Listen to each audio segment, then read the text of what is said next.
Captain Minoo Wadia is joining us on the phone line. Mr. Wadia, as expected, the government is caved in. Government is caved in and has withdrawn the FDTL rules. Sir, I'd like to get your response to it. First of all, FDTL rules have to be in place, and what was done earlier was very haphazardly done and was not scientifically done. So for the time being, if they've withdrawn it, it's fine.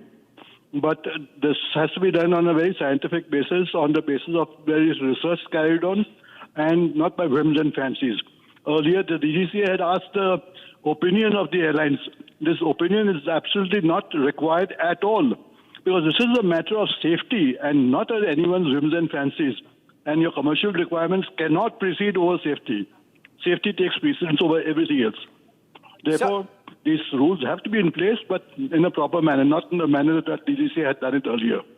So, in your view, do you think the DGCA has been completely sort of, relaxed about the situation?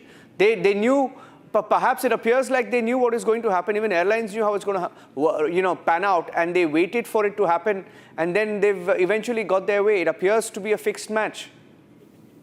Let me ask you a counter question to your question only. First of all, is DGCA equipped for aviation safety? Are there qualified people in DGCA to comment on our control aviation safety? They have no clue on what they're doing. So, therefore, I'm not even surprised at all. Well, you blame the DGCA for all of this. Do you think that's the root cause of this? No, that's not the root cause also. First of all, in the manner that DGCA implemented the FDTL was not the correct manner in any case. But also the very fact that they had informed the airlines that this is going to be the rule from so-and-so date, it was mandatory for the airlines to cater for it or discuss it. In the last 2 years this has been going on. Why didn't the airlines take the trouble to discuss it with DGCA, come to some decision, and then instead of at the last moment cancelling flights and putting all the passengers in sort of difficulties? Yeah. Okay. Thank you, Mr. Captain Wadia, for joining us. Blaming the DGCA, of course, for the manner in which this has played out. The manner in which this is played out, DGCA has rolled back the new rules, which is what many aviation experts feared. Captain Wadia, why was this important? If you can just break it down for our viewers, Captain Wadia, why was this new FDTL rule important? And what did it bring to Indian aviation safety and the manner in which our airlines are managed?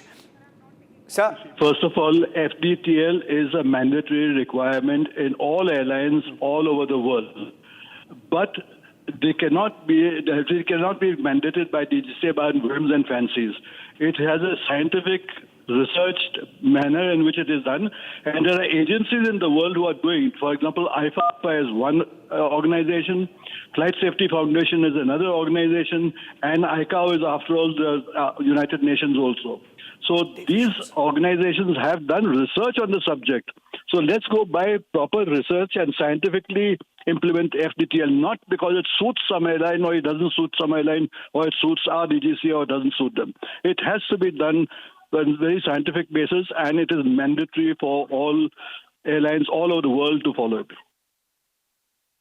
The DGCA mandates it, and airlines, are not prepared. Was there adequate time that was given? What is your assessment, sir, on where they bungled? Well, I heard in this case, even though it was not correctly mandated by DGCA, they had given 2 years, or that's what I believe, very extended notice to the airlines. So if the airlines were not happy with it, or if they had some problems, they should have discussed it with DGCA. Why is it that in the last moment of flights have to be just cancelled? Why couldn't they have done it earlier? Yeah, absolutely. Sir, thank you, sir. Thank you, Captain Wadia, for joining us here on Republic TV on this big breaking story.